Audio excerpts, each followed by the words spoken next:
Well, hey, First Assembly, I want to just celebrate with you what we just finished doing, and that is unloading the semi behind me full of product that we have opportunity to come alongside ministries and partnerships and organizations and schools in West Kansas. We're so excited and thankful for what God is doing in the midst of this season.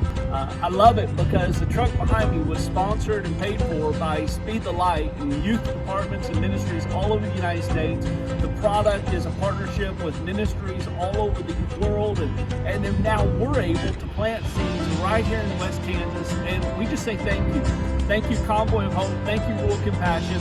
Thank you, church family, for making the financial investment to bless ministries and partners and families in West Kansas. We love what God's doing.